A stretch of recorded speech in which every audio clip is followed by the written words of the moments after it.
afternoon, and welcome to the Wellness Wednesdays with FCHS webinar series, brought to you by the Family and Community Health Sciences Department of Rutgers Cooperative Extension. My name is Sarah Curran, and I am a program associate with FCHS, working out of the Warren County office, and I'll be your host today. I am so excited to be hosting this webinar on eating healthy on a budget. Certainly a topic that is timely as we are seeing grocery prices on the rise. Before I introduce today's speaker, I wanted to just go over a few webinar details. So Chris, if you don't mind just advancing the slide. Oh, sure. Oh, did I go? Wait. There we go. There we go. Oh. Sorry about that. I was on the wrong slide. We're good. We're good. Yeah.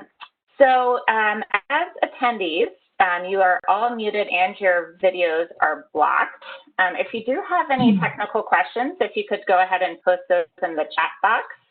Any questions that you may have for the presenters, you can put in the Q&A box, and we'll have time to field those at the end of the presentation. So this webinar is being recorded, and Chris will be sending a follow-up email after the presentation with additional resources, along with the link to the webinar recording. So it is my pleasure to introduce our presenter today, Christine Zellers.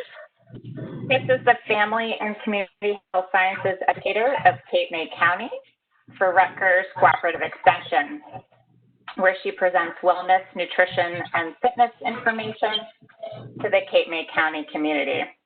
She has extensive experience creating healthy changes around food environments for communities, and her work in the areas of policy systems and environmental change led her to seek a master's degree in public policy. Chris enjoys working with collaborative partners to create healthy options in the community and contributes to many communities to make a healthy living environment. As a member of the FCHS team, she is working with colleagues to study best practices around policy changes that will create sustainability in the areas of nutrition equity. Chris has worked in fitness for over 23 years and nutrition and wellness for 10 years. She is also a trained tobacco specialist with experience in counseling and smoking cessation. She lives and works in Cape May County with her husband and 3 sons. So without further ado, I will hand things off to Chris. Thank you, Sarah. Welcome, everyone. It's nice to virtually see you today. Before we get started into the presentation, I just wanted to quickly review the Cooperative Extension structure for those of you who aren't familiar with it. Rutgers Cooperative Extension is a partnership between the county boards of chosen freeholders, Rutgers, the State University of New Jersey, and USDA's National Institute of Food and Agriculture, and has faculty and staff or staff in 20 of the 21 New Jersey counties.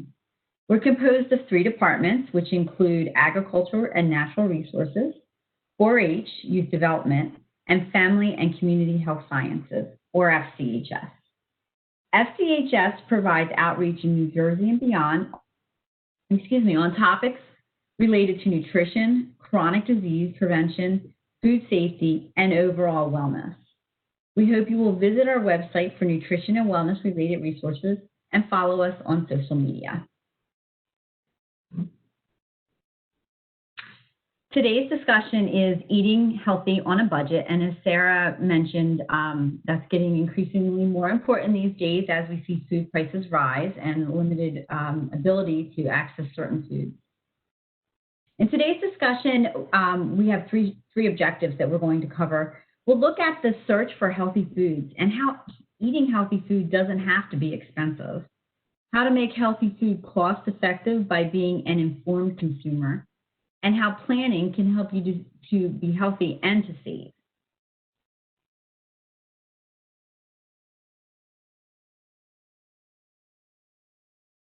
I always like to start my discussions by exploring why the conversation we are having is relevant or important. And for this topic area, that means talking about the long-term cost of living an unhealthy lifestyle.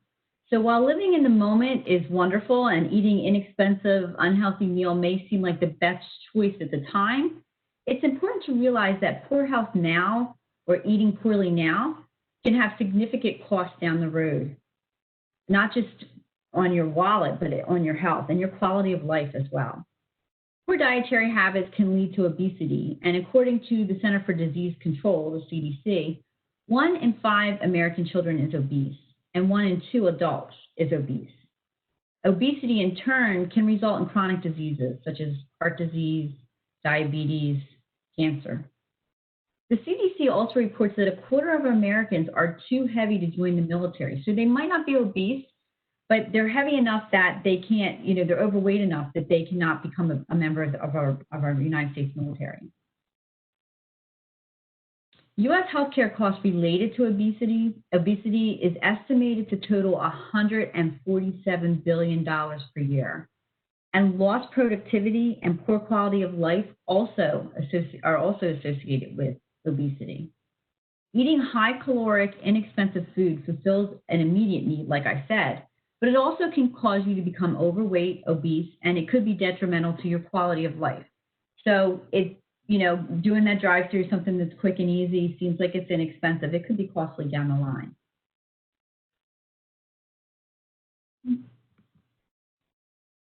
So saying that, there's that high cost, $147 billion, it's not a realistic term in the way we live as a person. So I wanted to break that down as to how that might be attributed to the individual. So diabetes is a chronic disease that is associated with obesity, type 2 diabetes. And the cost of diabetes, according to an article published in the U.S. Library of Medicine's National Institute for Health in 2018, are really significant as well. The average medical expenditure for a person with diabetes is about $16,750 a year. So that's what you're putting out for that. And of that $16,750, you can see that $9,600 of it is attributed specifically to the diabetes. A person that does have type 2 diabetes, their healthcare cost is 2.3 times higher than that of a person without diabetes. So again, there's that immediate out-of-pocket, and then there's thinking about the long-term costs and effects of that.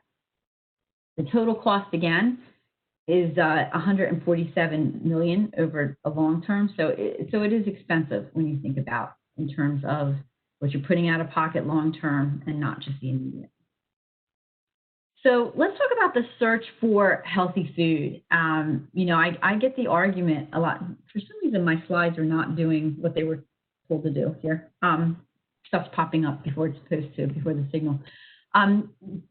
Underneath of there, it was supposed to say it's too expensive to eat healthy, and then the false is supposed to pop up because it is really false that it's too expensive to eat healthy. One time I was in the grocery store, and I get that argument a lot. When I'm teaching a class, people say, it's too expensive to eat healthy. It's easier not to, or cheaper not to. I was in the grocery store one day, and I looked at what I had on the belt versus the person in front of me. And I was kind of just interested because it was a lot of food that wasn't so healthy for that person. And the total of what they bought in comparison to what the total I bought was a lot different. And my selection was healthy and theirs was not so healthy. And I thought, it's not a good argument. And that's why I put, this part of the slide presentation in here.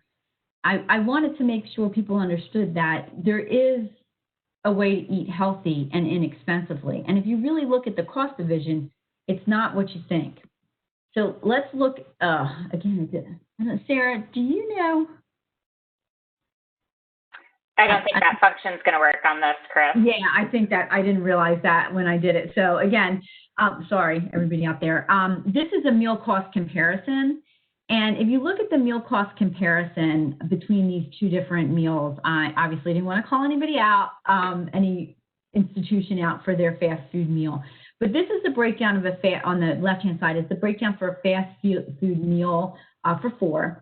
And in that meal, you have 2 large hamburgers. I know it's hard for you to see, so I'll read it to you. 1 small burger, 6-piece chicken, 2 small fries, 2 medium fries, which is a typo, 2 medium sodas, and 2 small sodas. So you have that comparison for the meal for a family of 4. And then if you take the other option, that's, the first one's going to cost you $27.89. And the second option on the right, which is the healthy meal option, is $13.78. So that would include 1 head of romaine lettuce, a whole chicken, the roaster, the whole raw chicken roaster, which you would cook yourself, a piece of whole grain bread for everyone in the house. So that's 4, because we said it's for a family of 4, 4 potatoes, fat-free milk, and then the spices and the flavoring of a lemon, salt and pepper, and olive oil. And if you total that all up, that meal that's going to also feed a family of 4 costs $13.78. So you can see that, there might be a convenience factor. I won't argue that, but it's half the cost for a healthy meal. So you're getting all 5 food groups, and you're also getting half of the cost. So it's really, the argument's a little, a little not true. It's really not true that it's cheaper to eat fast food. And I know it's convenient, but it's not always what we anticipated calorie-wise. It's high in the caloric diet, and then down the line, it's really going to cost us. So let's search no further. Let's talk about easy ways that we can eat healthy and save money at the same time, now that we've made the argument that eating healthy is not more expensive. First, try to make sure that you include all 5 food groups. So I have here the My Plate from the USDA, and eating a balanced diet from the 5 food groups really stops you from loading up on high-calorie foods that may be full of sugar, fat, and salt. The other thing it does if you eat from all 5 food groups is it fills you up on the good stuff. It gives you the nutrients, vitamins, and minerals that you need, and it doesn't leave a lot of room, or it shouldn't leave a lot of room, for the other things that are not so good for us. So again, it's going to contribute well to that long-term health overall, reducing the cost of quality of life and out of your wallet that it might cost you if you get a chronic disease from eating unhealthy. Secondly, we're going to shop the outside aisles of the grocery store. So when you walk into the grocery store, generally speaking, the first aisle is traditionally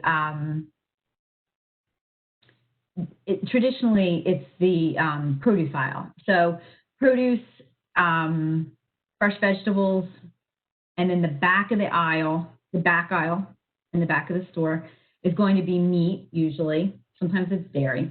And then the other back outside of the aisle, the very far one, is usually grains and dairy. Some depends on the store. Sometimes it's moved around a little bit. But that outside perimeter of the store is generally where the whole foods are contained and where they're the healthiest. And you're going to find the best food for your body. So when you're shopping in the grocery store, try to stick to that outside perimeter. Try to buy there first, where you're going to find the healthier foods and that they're going to be whole foods, because they're going to be the best thing for your family. The other thing it's going to stop you from doing is buying those products that are very processed or high in sugar, fat, and salt in the middle, and that, are going to have that long-term health issue. And then again, could be more costly in the long run. So that's the best way to shop, is the outside perimeter of the store. You also want to eat whole foods, not processed foods. So as I said, that outside perimeter is going to contain the foods that are whole. So by whole, I mean an apple or celery or a whole chicken, things that don't have a lot of additives to it. They have a small nutrition or ingredients label. There's not a lot of things in there. So you're eating more whole foods versus things that are very heavily processed. And then last, check labels for cost and ingredients comparison. So to give you an example of that, I was shopping one day and I found a brand name label that said it was an organic diced tomatoes. So I thought, oh, this is good. I'll look at this. So I picked up the ingredients label, and yes, there was organic tomatoes in there, but then there was a lot of chemicals and preservatives in there as well. So then I looked at the store brand, and it was less money, and it had less chemicals and other things in it. So by looking at the ingredients label, you can really see if you're cost comparing, if there's similar items or one's less, what you're getting in that item. So if it's not a whole food and it is something that has an ingredients label, or it's in the center of the grocery store, check and make sure that what you're getting is what you want, I guess, and you're not paying extra for something that says it's organic or natural or something like that, when it really has things in it that might not be totally what you want. Okay, so being an informed consumer is really going to assist you with finding cost-effective foods. And in this section, I'm going to explain ways that you can be an informed consumer, give you some hints. So knowing what you're reading in the store is likewise as important as knowing what you're putting in your body. As you can see from these cans of tuna, they're different sizes and have different costs. The first thing you want to think about when you're buying these is, picking up the big one versus the smaller one. Is it something that your family is going to use? Is it ideal, or are you going to be throwing the majority of it away?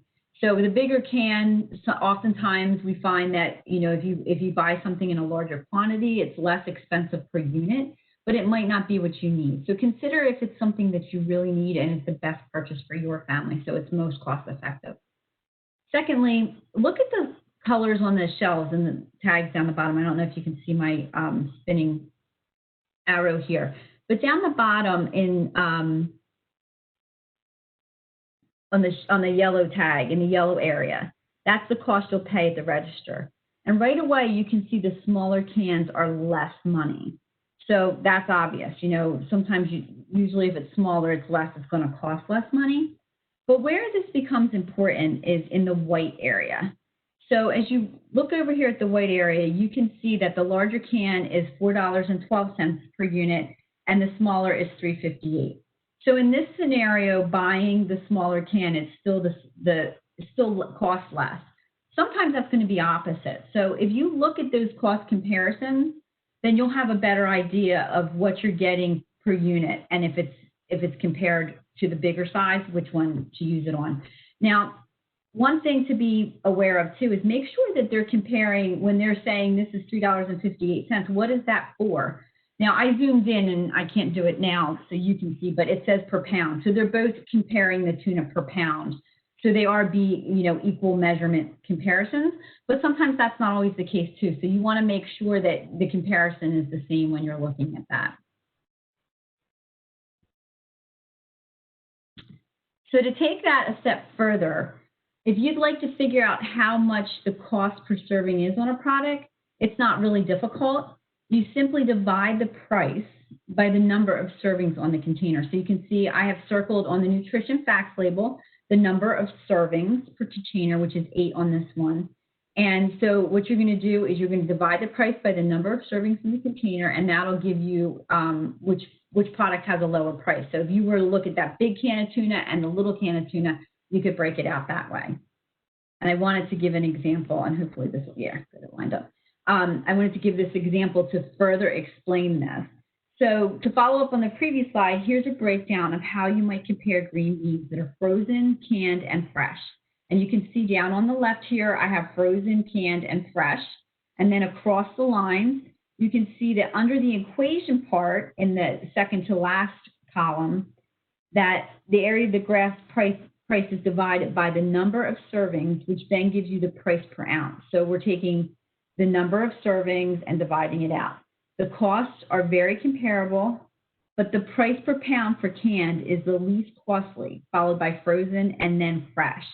So knowing how to calculate these out might be important. If you really are interested in having the fresh green beans and it's 13 cents compared to 6 cents per unit ounce, per price ounce, you might be interested in doing that instead. So that's a good way to compare and check it out, and you can do the math yourself that way. I wanted to point out, and I did the math on purpose on this, that if you take the serving size on a bag of potato chips and price that out and compare to the fresh green beans, the fresh green beans are 13 cents and the potato chips are 25 cents. So once again, it's something that's less healthy, that you might see the package might be less overall, but it's not really per pricing, it's not really less. I also wanted to share with you some of the technology that you can use to figure these things out. And this is an example. Again, it was supposed to come up one slide at a time, one area at a time, so I apologize for the busyness of this. But if you take a look at all the way over on the right, or on the left here, this is Iowa State University's Extension and Outreach app. So this is a free app. And I thought it was really interesting because I like to search out those free things. I'm not advocating one way or the other, but I'm just saying this one's a free one. We know that because it's with Extension, that is, Iowa State Extension is going to be evidence-based information and based off the USD MyPlate. So it's a good resource. So make sure if you are using one that is not this one, that it is a good resource. Make sure it's not just a fly by the seat of your pants type place. Make sure that it's evidence-based and it's good information. On this particular one, when it comes to saving and figuring things out, you can notice down here at the bottom that there's a calculator. So this will give you the recipe. You can find the recipe in the app. And then if you go down to the bottom on that red circle on the left, that's giving you the calculator. And when you hit calculator, this center part pops up. So this app is allowing you to put the total cost of the product. You can see column A and column B, the total cost of the product, and then it's allowing you to put the number of units, and then it's allowing you to do the comparison between fluid ounces and pounds if you want. So if you see it there on the shelf, you can do the comparison that way too. So this is giving you the information, and then it's showing you how much less it is to buy the bigger one than the smaller one in this case. And then the other thing I wanted to make sure that I pointed out was over on the far right, it gives you some recipes in this app, which is great because it's giving you everything. Everything's a one-hit, one-stop kind of look at what you're doing. And so you go into the app and you say, oh, I don't know what to have for dinner tonight. So you can look up the recipes. So you can go down, it has desserts, appetizers, it's all broken apart. But one of the things I thought was really interesting to point out, freeze as well. So you can go into that part and find a recipe that will freeze well. That might be another way that you save money. If you're making a bigger portion, instead of throwing out extra or things that aren't eaten, if it's something you can freeze and have again for another meal, that might save your family money. So check out, it's a good app to check out if you like, and if not, find another one that might help you try to figure these different things out. So again, to review, it's called Spend Smart, Eat Smart app, and it's free, no additional charge. It has the cost calculator in it.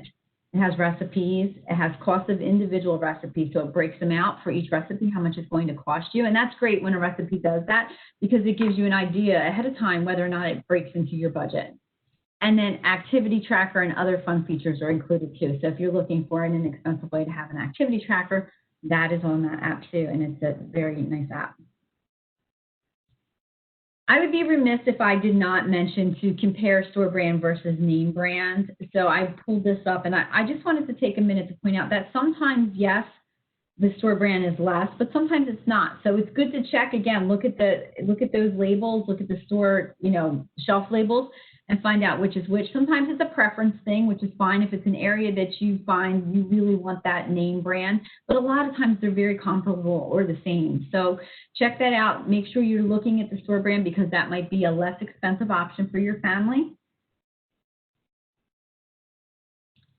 Taking some time to plan is really the next step of this. So we've looked at the cost that it's been to you for your health long term. We've looked at the fact that it's not really less expensive to eat inexpensive high-calorie food or fast food or processed food. And we've also looked at the fact that we can figure out how to save money by being an informed consumer and looking at shelving prices and comparing prices.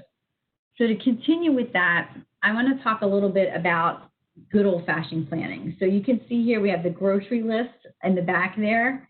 And when you're shopping, writing it down ahead of time is a really good way to try to figure out what you're going to buy at the grocery store. If you go with a list, you're much more likely to stick with it and not just start grabbing things, which could be really, that could add up quickly. But you're also going to be much more likely to stick to it, and you're going to have a plan. So making that plan is a good idea, and using the store list is a really good way to do that. I have the kiddos down the bottom there. Get family input. I know that I used to say when I was a kid, and I think my mom's on the call, so I'm sorry I did it, but my kids say it to me all the time too, oh, we're having that again. So instead of, having that again, ask them for their input. Let them choose a healthy meal, and then take that meal, add it to the list, and that takes some of the burden off of you and makes it a little bit more fun to have the whole family give input. And that way, you're getting things that are going to be eaten. If the kids are involved in the planning, then it's really going to help for them to want to eat it. So think about that when you're planning and you're writing up your grocery list. Ask them, you know, even if it's not, if you have a few children, then maybe you want to have them each pick something during the week. And if not, maybe one a week can pick or something like that. Technology is a really good way also to find a way to make that list. So you can see here all the way on the right, that is actually a screenshot from my telephone. So Sunday we were going to have cauliflower pizza. I planned out all the different things that we were going to do and have for the week, and then use that to then make the grocery list on my phone. So that's people always have their telephones with them. So go into the notes portion or whatever the technology is on your phone and use that to help you plan. So if it's something that you always have laying around, I know one of the big things was always I made a list and I left it at home, so that wasn't good. Making the list will help you to remember, but if it's something that, like your phone that you're always going to have with you, then it might be helpful to put it onto your phone so you have that technology there available at your fingertips. Also remember, there's a lot of grocery store apps out there. I screenshot the ShopRite one for this. Almost all of them have it. And then there's outside agencies that will come in and do your shopping for you. And my suggestion on that is go into the app and use the app for the list that you want to make, and just don't place the order. If you don't want to do it that way and you want to go into the store yourself, you can use that app to make the list. So that's another way that technology could help you to make planning a list. And then finally, really think about when you're going into the grocery store, the timing of it. Are you tired? Are you hungry? How are you feeling? If you run into the grocery store and you're tired, cranky, and hungry, you're probably going to impulse buy things that you really didn't have on the list, or you might not want to be eating. So it's important that you don't shop when you're hungry, and that you have adequate time to do it, so that you can make use of that list and really buy what you're wanting to buy.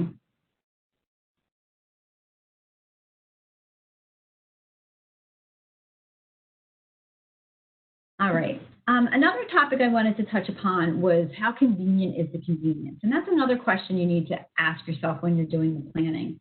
I have over here on the left some zoodles, which are zucchini noodles, for those of you that are not familiar with them. And then on the right, I have some squash and zucchini. So if you look at those two dishes, you can make the same dish essentially from both of these products.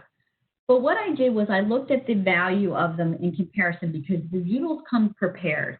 That package of zoodles for that 10-ounce size that you see there was $5.99. Now, it was really convenient. I took it and I tossed it into the pan. I mixed it with the ingredients, 15 minutes, and there was a meatless meal. On the other hand, if you take the comparison on the right, which is the zucchini, that breaks out for a 9-ounce zucchini. It's $1.49 a pound, and usually they cost about 84 cents for each one. So if you break that out, there's 1 ounce difference between the zoodles and the non-zoodled zucchini, but you're saving $5.15 on that dish. So that's another way to look at it. Convenience is great, but sometimes doing it yourself is really saving money. The prepackaged items for snacks, if you're using them for lunch boxes or to take to work with you or something like that, if it's, for instance, it's almonds, there's a lot of prepackaged almonds out there. It might be more cost effective for you to make snack bags at home and break them out into serving sizes and put them into to-go bags that way, versus having them already done, because the savings can really total up a lot there. So yes, it's convenient. Yes, it's still healthy, but there are ways to save it. So, they have different zoodle makers. They have inexpensive handheld ones that you could use to make your own zoodles, and that's going to save you a lot of money in the long run. Or you could probably alter this recipe to even have it come out so you just slice the zucchini and squash and put there was fat-free milk and cheese on that. So, you could make it to just be slices instead of the zoodles. Might not be as much fun, but, it is an alternative that you could use. So just some ideas on convenience. I also wanted to talk a little bit about the circulars and coupons. So the sale items in the circular, it's always good to look at the circular before you make your list or while you're making your list, because you might want to look at the fact that, if you want to try to get fish in your diet once or twice a week, look at what fish is on sale. That might help you to save. Or look at what meat is on sale. Could also help you to save. So check out what's on sale and plan your meal around that, or have the children say, okay, you know, this week it's salmon, his favorite dish is salmon. So you can plan by that. So look at what meats are on sale so that you can plan out and hopefully save a little bit there through the circular. Be very cautious in the circular. As you'll notice, there's a lot of very processed foods there.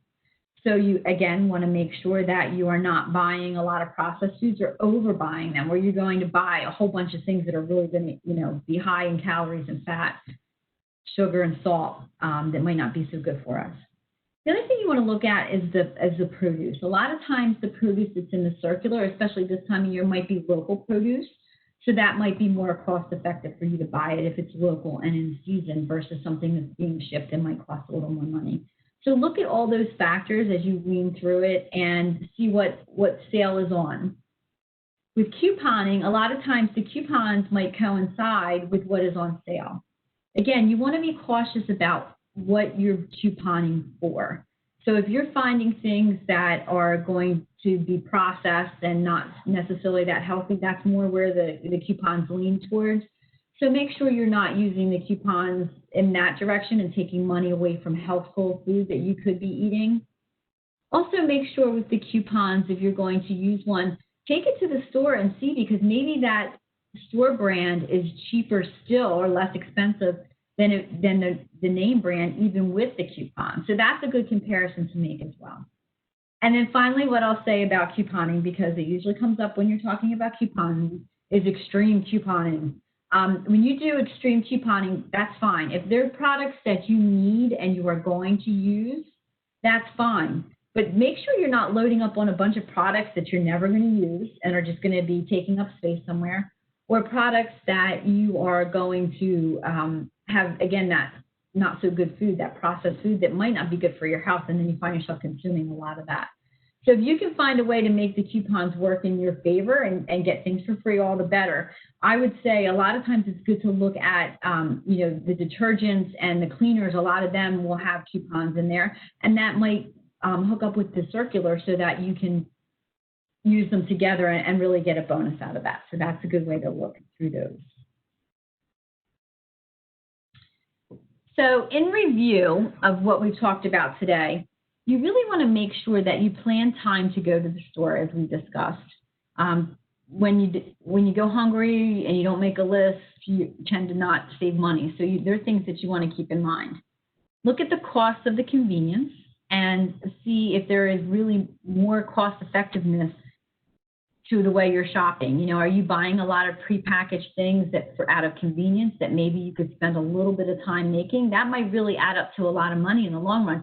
You know, if you're saving $5+ on zoodles, then that could be really across the board. If you're doing that all the way across the board on pre-chopped and prepackaged things, it might really save you a lot of money down the line to look at how much that convenience is worth to you.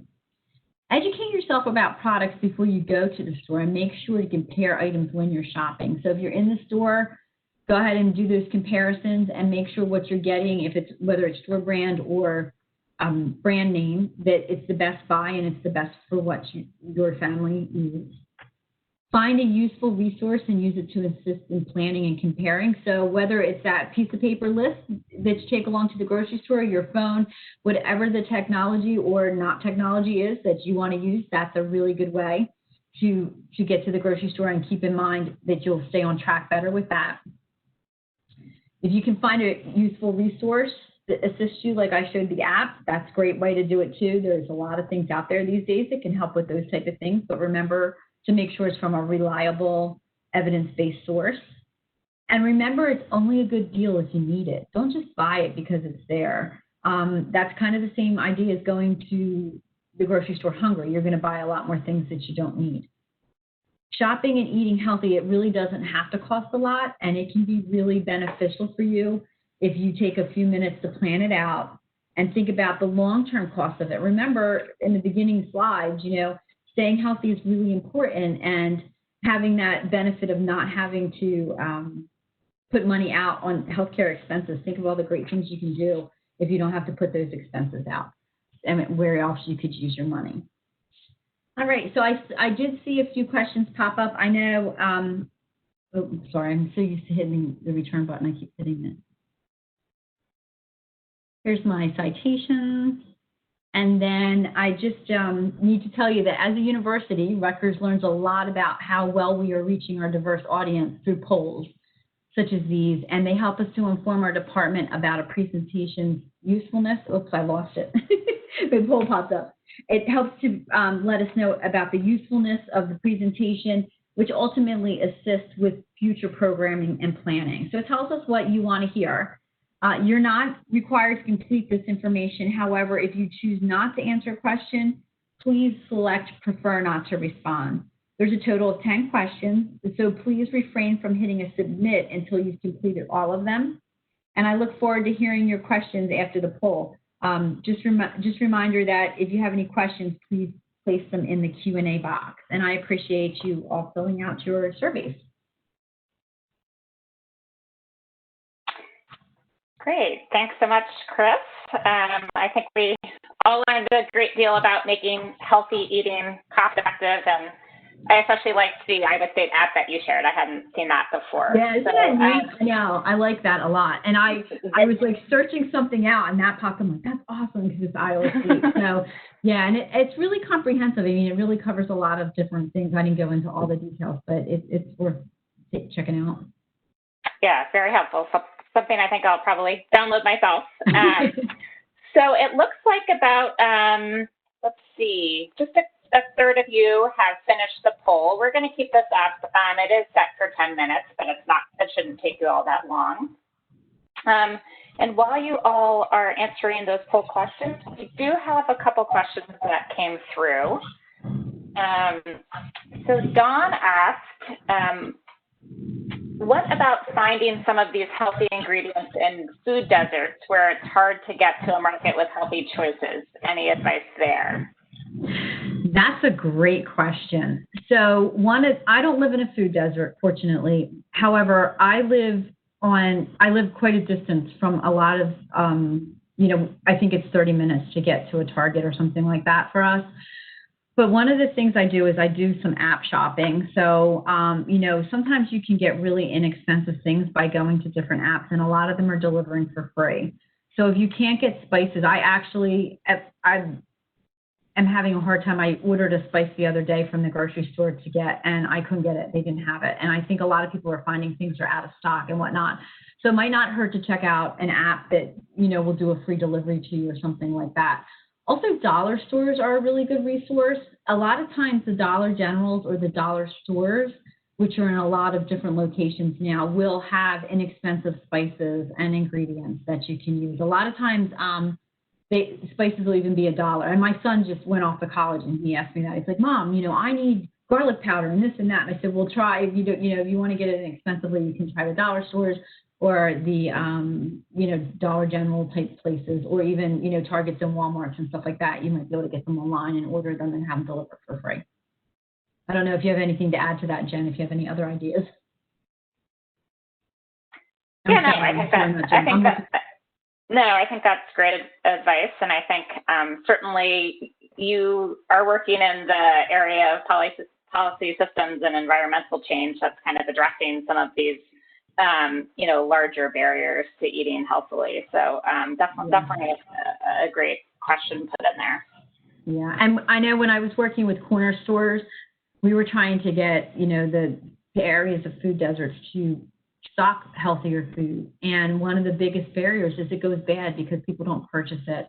So trying to educate people about the benefits of eating healthy and getting, food that people are going to eat in the stores that are, for that specific neighborhood are really for that demographic that they'd be interested in eating is important. So, it's good if you go into a bodega or a local store, corner store, and you maybe speak even to the store manager and ask them about the possibility of getting something like that in for you, because a lot of times they're open to it as long as they know it's going to sell. They don't like to, they don't want to waste their money or your money. But if there's things that are selling, we found when we were putting those products in, that people were buying them, and the store owners kind of thought, oh, wow, I can sell this, because they don't always realize that. So that's a good thing to do, too, to talk to them from a policy standpoint or system standpoint. That's great advice, Chris. So Judy is asking, and I believe this came up in another webinar, is it okay to eat the ShopRite pre-cooked roaster chicken? Well, it depends if you talk to my son or not. My son swears by them. He thinks they're great. So the thing with it, and I don't have the label in front of me, I know that there is more sodium. I could go, I think he just used one to make chicken salad. I could go dig it out of the trash, the container. But I think, and I can't say for sure that there's more sodium in there. So what I'm going to say on that is check out the label. So read the label and see what is in there. See how much sodium is in there, how much fat, and see if maybe it's worth preparing at home. So I have started buying the little roasters that you can get in the meat section and putting them either in the crock pot with some fresh spices on top of them, or spices and a little salt and pepper.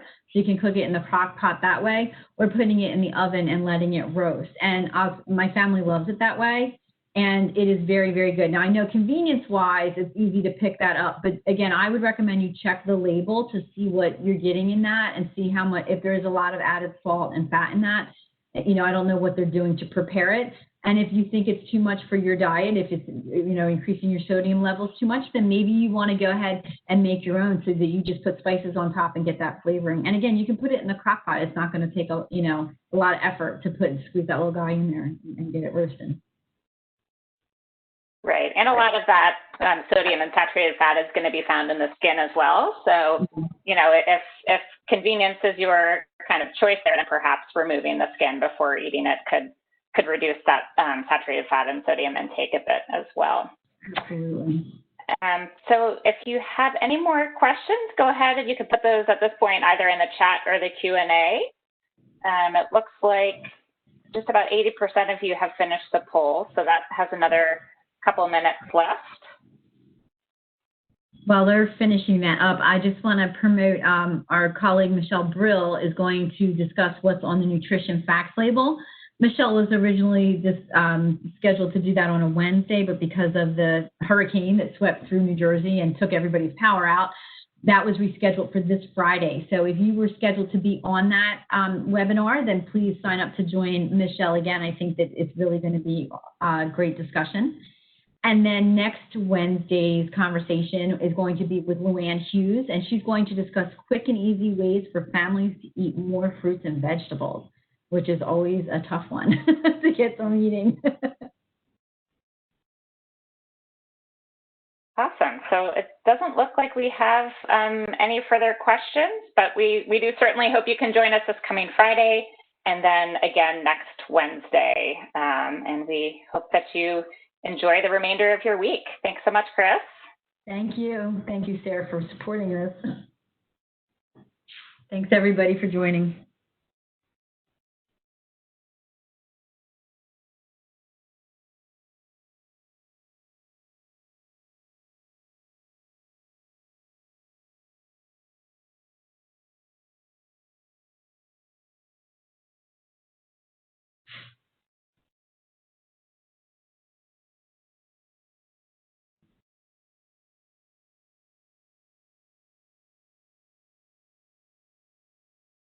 All right, so I expelled everybody.